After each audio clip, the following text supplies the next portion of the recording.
le journal de l'économie avec GTA Assurance Vie, le leader de l'assurance vie au Togo et votre partenaire de confiance depuis 20 ans. Madame, monsieur, bonsoir. Bienvenue dans cette tranche économique dont voici le sommaire. Un seul titre pour cette édition, la revue annuelle des réformes et programmes pour l'année 2021. Coup de projecteur sur le taux d'exécution, les difficultés rencontrées, surtout les priorités pour l'année 2022. Tous les détails, c'est dans les minutes à venir. C'est dans un entretien que vous suivrez dans ce journal, je le disais tantôt, entretien avec Stéphane Akayas, le secrétaire permanent chargé du suivi des réformes et programmes économiques au ministère de l'économie et des finances. Madame, Messieurs, merci de votre fidélité. Le journal de l'économie de ce mardi 15 février 2022, voilà, c'est bien parti. Le ministère du Commerce, de l'Industrie et de la Consommation locale veut réactualiser la politique nationale de développement du commerce PNDC. Pourquoi cette révision? Mieux, quels sont les objectifs visés par les premiers responsables du dit ministère? Les réponses ici signées Gisèle Kozona et Esther Laclé. Suivez. Les choses se précisent depuis la semaine dernière pour la révision de la politique nationale du développement du commerce au Togo, PNDC, en vue d'adapter ce cadre au contexte de la pandémie du Covid-19 et aussi des nouveaux tests en vigueur. Aujourd'hui, c'est vrai, face aux nouveaux enjeux et défis, il est important de mettre à jour la politique nationale de développement du commerce togolais afin de rendre les entreprises togolaises plus compétitives sur le marché international dans un contexte où la pandémie freine beaucoup les importations que les exportations. Une situation qui oblige désormais les décideurs à comprendre les enjeux majeurs pour que la politique nationale du développement du commerce togolais puisse orienter les entreprises afin qu'elles deviennent plus compétitives sur le plan international vu les défis actuels. L'objectif affiché à travers cette nécessité de renouvellement de cette politique est notamment d'améliorer les capacités d'offre de biens et services et satisfaire les besoins des consommateurs togolais.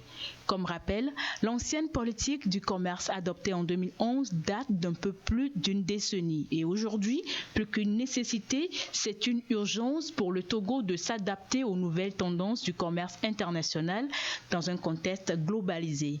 C'est une réalité que l'actuel PNDC date de 2011 et qu'il y a eu aussi beaucoup de changements depuis, notamment la globalisation, la régionalisation et le lancement de la SLECAF mise en œuvre depuis janvier 2021 avec de nouvelles règles.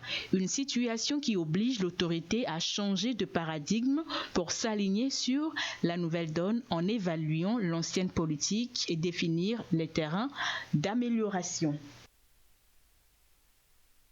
Parlons-en avec ce tour dans les marchés de référence pour découvrir les prix indicatifs des céréales. C'est une compilation signée Eli Agba Nyandao. Le prix des céréales et du gari sur les marchés de référence du Togo se présente comme suit. Dans la région maritime, le bol du maïs est à 800 francs. Il est entre 700 et 750 francs dans les plateaux, entre 650 et 700 francs dans la centrale. À Kara, le bol du maïs varie entre 700 et 800 francs et entre 650 et 700 francs dans les savanes avec une moyenne de 706 francs. À présent, le prix du bol du sorgho. Dans la maritime, le bol du sorgho est à 800 francs. Dans les plateaux, il varie entre 700 et 750 francs. Dans la centrale, il est à 700 francs, entre 750 et 800 francs dans la Kara. Et dans les savanes, le bol du sorgho varie entre 750 et 850 francs CFA, soit une moyenne de 783 francs CFA. Le bol du haricot dans la région maritime varie entre 1700 et 1800 francs, entre 1400 et 1500 francs dans les plateaux et dans la centrale, il est entre 1700 et 1800 francs CFA. À Kara, il varie entre 1400 et 2100 francs et dans les savanes, entre 1900 et 2000 francs CFA, avec une moyenne de 1790 francs CFA. Le bol du mil est à 1000 francs dans la région maritime, entre 1000 francs et 1200 francs dans les plateaux, entre 900 et 1200 francs dans la centrale. À Kara, le bol du mil varie entre 750 et 1200 francs CFA et dans la savane, il est entre 850 et 1000 francs, soit une moyenne de 1027 francs CFA. Enfin, le prix du bol du gari. Il est à 1000 francs dans la région maritime, entre 850 et 900 francs dans les plateaux. Dans la centrale, il varie entre 800 et 1000 francs. Il est à 1000 francs dans la Cara et dans les savanes, le bol du Gari est entre 1100 francs et 1200 francs CFA, soit une moyenne de 1027 francs CFA. C'était là le tour d'horizon sur les prix des céréales et du Gari sur les marchés de référence du Togo. Et quant à l'indice national harmonisé des prix à la consommation pour janvier 2022, il s'est établi à 115,4 au Togo, soit une progression de 1,5% par rapport à son niveau de décembre 2021. Cette évolution est principalement due à l'augmentation des indices des fonctions produits alimentaires et boissons non alcoolisées, plus 2,3%, logement, eau, gaz, électricité et autres combustibles, 1,8%, articles d'habillement et chaussures, plus 2,4%, restaurants et hôtels, plus 0,7%, loisirs et culture, plus 2,3%, biens et services divers, plus 0,8%. Meubles, articles de ménage et entretien courant du foyer, plus 1,2%. Et transport, plus 0,4%. La hausse de l'indice global est cependant relative par la baisse du niveau des indices des fonctions de consommation santé, moins 0,3%. Je le disais tantôt en titre, tradition une fois encore respectée. Comme chaque année, les réformes et programmes engagés par le gouvernement ont été passés en revue la semaine passée. Un exercice assuré par le secrétaire permanent chargé du suivi des réformes et programmes, M. Stéphane Akaya. Taux d'exécution estimé à 80,02% malgré la crise sanitaire. Qu'est-ce qui reste à corriger? Quelles sont les priorités pour 2022? C'est dans un entretien dont voici la teneur. Suivez. Monsieur Akaya, bonsoir. Bonsoir. Vous avez organisé la semaine dernière une revue de la mise en œuvre des réformes pour le compte de l'année 2021. Que peut-on retenir concrètement? Merci beaucoup Mathias Touglo pour cette invitation que vous avez l'honneur de nous proposer pour parler des réformes dans notre pays. Et effectivement, pour l'année 2021, les réformes se sont bien comportées dans notre pays, au point où nous avons enregistré un taux d'exécution pratiquement de plus de 80% des réformes. Et ce taux, effectivement, c'est par rapport à l'ensemble des réformes qui ont été programmées pour le compte de l'année 2021. Et au sens de ces réformes, nous entendons d'abord les réformes de la feuille de route, qui sont 6 réformes. Donc la partie qui devait être mise en œuvre au cours de 2021, on a connu des progressions intéressantes. Nous avons aussi les réformes sur les finances publiques, qui sont aussi des réformes assez importantes, qui concernent pratiquement l'ensemble des départements des finances publiques. Et ensuite, nous avons aussi les réformes au niveau sectoriel, qui sont aussi des réformes très importantes pour la mise en œuvre de la feuille de route. Donc, ce n'est pas des réformes identifiées comme des réformes inscrites à la feuille de route, parce que sur la feuille de route, on en a 6, mais au-delà de ça, sur certains projets de la feuille de route, il y a des réformes qui sont assez importantes pour que certains projets puissent connaître effectivement des résultats probants. Donc, l'ensemble de ces réformes, leur mise en œuvre en 2021 ont été un succès avec le résultat que je viens de donner, c'est-à-dire les 80%. Alors, de manière plus concrète, de quoi s'agit-il? Pour les réformes de la feuille de route, comme vous savez déjà, il y a au moins 6 réformes. Donc, il y a d'abord la réforme sur la politique foncière, la réforme sur la réglementation du numérique, la réforme sur le code du travail, la réforme sur le renforcement du dispositif de financement des PME-PMI. Nous avons aussi la réforme sur la décentralisation de l'État et la réforme sur la législation environnementale. Donc, les 6 réformes ont connu connu des progressions sensibles au cours de 2021. Donc sur la question de la politique foncière par exemple, l'esprit de la réforme, c'est notamment de faire en sorte que dans le cadre des projets assez importants de la feuille de route, comme le projet des agropoles, on puisse réserver des blocs de production pour affecter ces blocs de production à l'agriculture. Donc plusieurs travaux ont été effectués au point où aujourd'hui sur le territoire nous avons plusieurs espaces qu'on appelait les ZAP, donc les zones d'aménagement agricole planifiées, qui ont été réservées pour la production. Aujourd'hui, dans le cadre de ce projet, il y a des ambitions assez fortes qui sont portées par les bailleurs, notamment la Banque africaine de développement, pour que nous puissions justement emblaver des espaces assez contenus de production et ensuite que ces productions puissent se retrouver sur les agroparcs qui seront construits dans le cadre de ce projet-là. Sur la réforme sur le Code du travail est déjà bouclée parce que le Code du travail est déjà passé à l'Assemblée, donc c'est une réforme qui a été complète. Sur le renforcement des mécanismes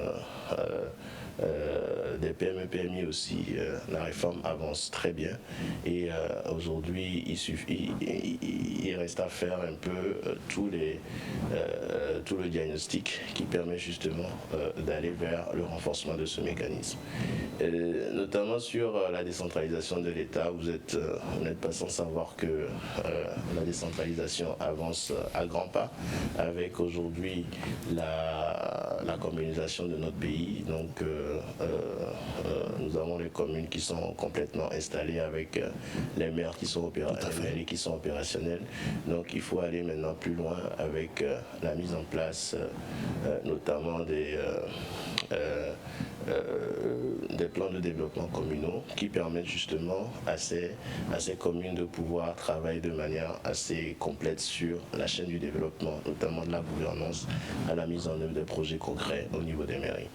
Et donc ça c'est en ce qui concerne le paquet des réformes sur la feuille de route. Mais sur les réformes au niveau des finances publiques, il faut rappeler que notre pays a toujours été un pays leader en matière de réformes sur les finances publiques et cette année encore, le pays s'est distingué sur plusieurs aspects. D'abord sur la question macro, de manière macro, après la crise, on a constaté un rebond assez significatif du taux de croissance. Donc ça veut dire que toutes les réformes qui ont été mises en œuvre ont permis justement à la croissance d'avoir un chiffre assez significatif et justement c'est grâce à toutes les réformes qui ont permis justement d'améliorer ce cadre macro et d'assainir justement la gestion des finances publiques. Donc nous avons surtout sur ces réformes, surtout les réformes sur les recettes fiscales. Aujourd'hui, toutes les réformes en matière de recettes donnent des fruits assez importants parce que malgré la crise, nous constatons quand même une évolution assez positive des recettes fiscales et ces recettes se traduisent pratiquement par un bond pratiquement de 0,5% du PIB chaque année. Donc dans la feuille de route, effectivement, c'était d'atteindre d'ici 2025 un taux de pression fiscale autour de 15%. Donc les réformes entreprises au niveau des recettes, la collecte des recettes, permet justement de voir comment l'ensemble de ces éléments sont agencés pour atteindre ces résultats. Ce qu'il faut aussi apporter comme élément au niveau des finances publiques, c'est aussi la réforme que le pays a eu à entreprendre dans le cadre des dépenses publiques et sur les dépenses, et notamment la réforme sur le coût des marchés publics. Aujourd'hui, il est il est constaté que le principal goulot d'étranglement dans la gestion des projets, notamment des projets des bailleurs, nous avons une certaine lourdeur dans les procédures de passation de marché. Donc le gouvernement a pris à bras le corps cette question et a initié justement la réforme du Code des marchés publics et qui s'est matérialisée en 2021. Donc avec le vote à l'Assemblée du Code des marchés, enfin de la loi sur les marchés publics, et aussi une innovation aussi dans l'environnement de la commande publique, c'est aussi le test sur les PPP, le partenariat public-privé.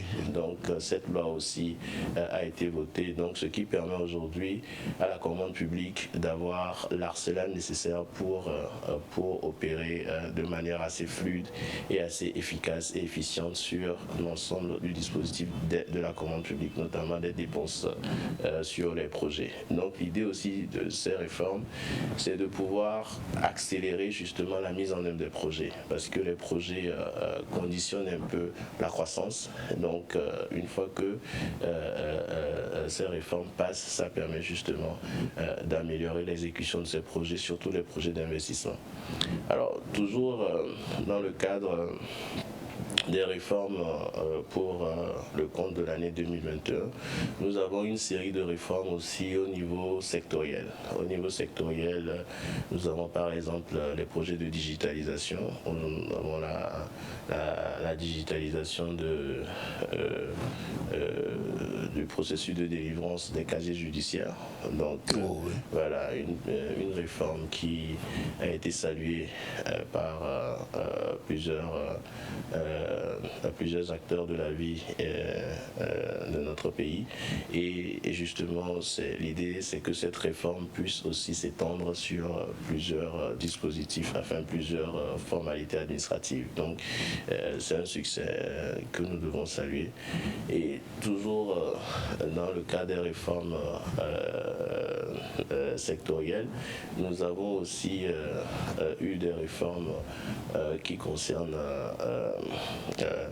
je veux dire la question de la Banque du Trésor aussi, qui a beaucoup avancé, et c'est une réforme qui permet justement de transformer le dispositif du Trésor en une c'est-à-dire que les prestations du Trésor vont s'étendre pour justement permettre au Trésor de délivrer des services bancaires à l'ensemble de ces acteurs qui communiquent avec lui. Et toujours sur les réformes, je pense qu'il y a la réforme sur le cas de concertation entre les corps de contrôle, parce que le contrôle des dépenses publiques est une question centrale, parce qu'il faut toujours s'assurer qu'un franc dépensé par l'État sert effectivement à l'État et à quelque chose, et à un retour sur investissement important. Donc l'une des réformes importantes, c'était de voir comment faire en sorte que on puisse avoir un cas de concertation entre tous les corps de contrôle, notamment la Cour des comptes, mais aussi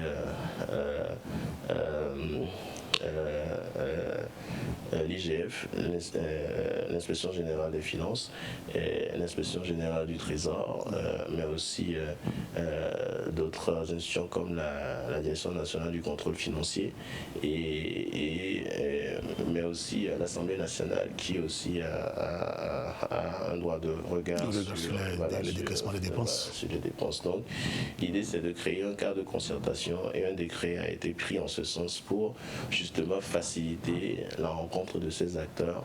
Et ces acteurs, en se mettant ensemble, vont s'échanger les informations pour justement s'assurer que la question du contrôle des finances publiques et de leur gestion permet justement justement d'avoir des impacts assez positifs sur la croissance. Donc voilà, autant de façon ramassée. Voilà, de manière synthétique, quelques réformes qui ont connu des succès cette année et que nous pouvons aussi partager avec l'ensemble des acteurs qui le souhaitent.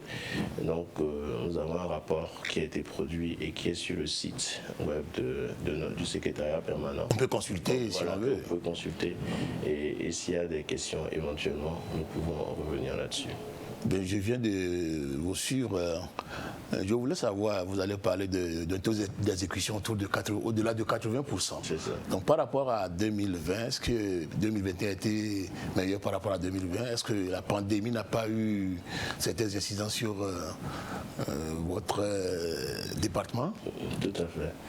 La Covid-19 a eu forcément un impact sur l'ensemble de l'économie, donc par ricochet sur le fonctionnement aussi des institutions. Et donc, mais ce qui est aussi à saluer, c'est que le Togo, et particulièrement les instructions que nous avons reçues du ministre des Finances, c'est justement d'accélérer les réformes pour que la gestion de la crise soit plus facile. Donc, nous avons, sur la base de ces instructions, fait en sorte que nous puissions faciliter justement la délivrance des services à l'ensemble des départements. Et ce qui a été intéressant, c'est par le biais de la digitalisation, notamment par le biais des raccourcis qu'on a su trouver. Et les résultats de 2020 et 2021 sont encourageants. Donc, oui, certes, on a eu l'impact de la Covid, mais on a trouvé des moyens résilients qui nous ont permis d'avoir ces résultats aujourd'hui que nous pouvons présenter. Eh bien, nous sommes déjà dans l'an 2022. Quelles sont les priorités pour le gouvernement, pour les mois à venir? Tout à fait. Aujourd'hui, les priorités sont claires. C'est de continuer par accélérer les réformes sur la feuille de route. Donc, comme je viens de le dire, nous avons, pour ce qui était programmé en 2021, il y a eu des succès assez intéressants. Mais pour cette année, il va falloir continuer par accélérer la mise en œuvre des réformes, toujours sur les 6 réformes qui sont insérées dans la feuille de route, mais aussi sur les réformes finances publiques. Et je pense qu'il y a encore beaucoup de travaux à faire. Je reviendrai sur la question de la Banque du Trésor qui n'est pas encore finie, donc que nous allons poursuivre aussi cette année. Et aussi d'autres réformes à venir sur les finances publiques, c'est toujours de continuer aussi par améliorer les recettes, parce que en matière de recettes, il faut reconnaître que on a encore une marge de progression assez forte. Je veux parler de l'impôt, de la digitalisation des services du cadastre, parce que c'est une réforme assez importante. Et pour justement faciliter la délivrance de ces services aux usagers, aux contribuables. Donc nous avons vraiment un travail, un chronogramme assez ferme avec le cadastre pour y arriver. Nous continuons aussi par améliorer au niveau des finances publiques toutes les réformes liées à la gestion de la dette, de la dette publique, donc avec les départements comme la dette. Nous avons des réformes notamment sur comment améliorer la stratégie d'endettement et pour que nous puissions avoir une dette qui permet justement de financer correctement le développement du pays. Donc il y a des instruments, des outils qui seront justement mis à la disposition du ministère de l'économie et des finances pour continuer par améliorer ces stratégies-là. Et du côté aussi de la dépense publique, notamment continuer par mettre en œuvre les tests d'application sur le code des marchés publics, mais aussi sur les PPP. Donc continuer par opérationnaliser les structures qui vont meubler un peu ces instruments-là. Donc les réformes vont continuer aussi dans ce sens. Et par ailleurs, sur les réformes concernant la feuille de route, je reviens là-dessus parce que c'est plutôt un chantier qui ne finira jamais sur l'agriculture. Donc on continuera par accompagner le ministère de l'Agriculture pour que les réformes visant à améliorer la production agricole s'accélèrent, parce que nous avons les réformes qui permettent d'améliorer le rendement, la productivité du secteur agricole, et donc c'est vraiment voir comment doter le secteur agricole des moyens qui leur permettent de travailler avec le secteur privé sur la question de la recherche. Donc on a des réformes qui sont identifiées aussi en ce sens-là. Donc voilà un peu de manière ramassée les priorités de cette année. Donc je me résume, les 6 réformes de la feuille de route que j'avais déjà données au préalable, la politique foncière et la réglementation du numérique, le renforcement des mécanismes de financement des PME-PMI, la décentralisation de l'État, continuer par accélérer cette décentralisation, mais aussi la législation sur l'environnement, donc la politique nationale de l'environnement et tout ce qui suit, qui permet justement d'avoir des éléments assez intéressants pour 2022. Monsieur Akaya, merci. Merci surtout de votre disponibilité. Merci. Et à la prochaine. Merci. Oui. Nous parlons de ces performances. Notez que le dernier rapport d'évaluation des politiques et des institutions nationales pour l'Afrique CPA, publié par la Banque mondiale et qui prend en compte les données de 2020, vient de reconnaître les efforts du Togo en matière de réforme. En effet, le Togo fait partie des 4 pays non fragiles qui ont connu une évolution positive en matière de qualité, de politique publique et d'institutions nationales en 2020. Les pays non fragiles qui ont enregistré une augmentation de leur score global sont la Côte d'Ivoire, la Guinée, le Rwanda et le Togo. Le Rwanda en tête du classement avec un score global passant de 4,0 en 2019 à 4,1 en 2020 et le Togo qui continue d'améliorer sa performance globale de la CPA avec une augmentation de 0,2 points de son score global à 3,5.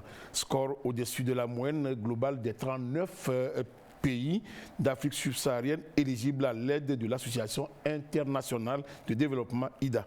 Vous aurez tous les détails dans nos prochaines éditions.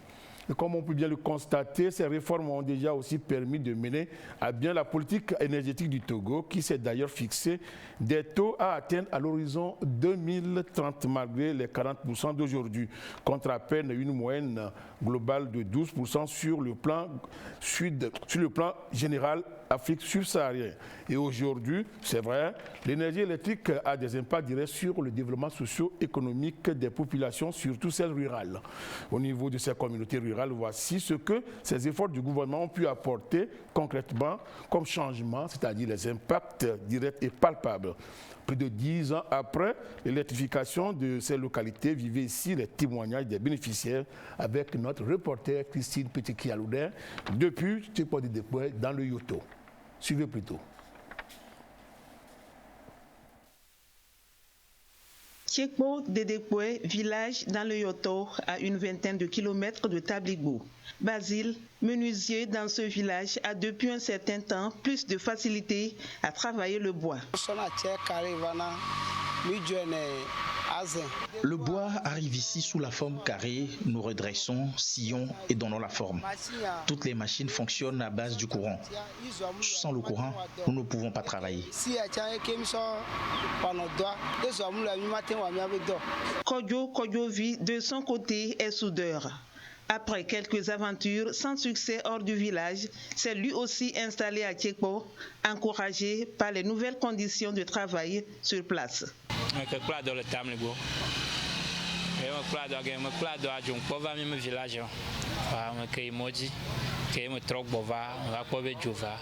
J'ai fait ma formation à Tabligbo, après j'ai fait des aventures. À mon retour, j'ai vu que les conditions se sont beaucoup améliorées, ce qui m'a motivé à y rester.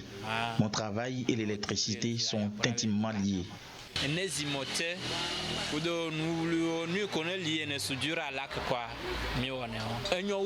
Jour après jour, dans le village, les activités se diversifient. La route devient un atout, l'énergie électrique encore plus.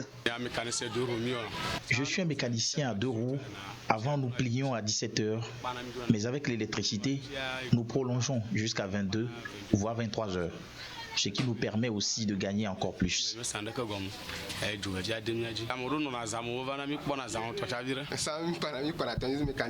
Nous utilisions la tondeuse mécanique. Il y a trop de difficultés avec ça. Avec la tondeuse moderne, nous pouvons coiffer environ 20 personnes dans la journée. C'est rapide. Comme on a l'électricité au village, les gens reviennent au village. Comme ils ne vont pas payer le loyer, on peut circuler la nuit sans rien craindre. En peu de temps, le quotidien à Tchekpo, grâce à l'électricité, devient plus vivable, les populations plus entreprenantes. La route, l'électricité ont apporté beaucoup de facilité dans la vie des habitants. Tout a commencé par se développer. Il y a des activités qu'on ne faisait pas dans le village. Pour les faire, il faut aller à Tchévier. Comme tout le village est éclairé toute la nuit, donc ça donne beaucoup de travail aux voleurs aussi. Comme il y a l'électricité même dans les écoles, il y a des nuits, les élèves s'en vont étudier. Ainsi va la vie à Tchekpo de Dekpo. L'électrification de Tchekpo n'est qu'un exemple parmi tant d'autres. Le Togo veut porter son taux d'électrification à 90% d'ici à 2030. Et c'est dans la logique de l'accès aux droits fondamentaux humains, notamment le droit à l'électricité. C'est qui pour la récolte.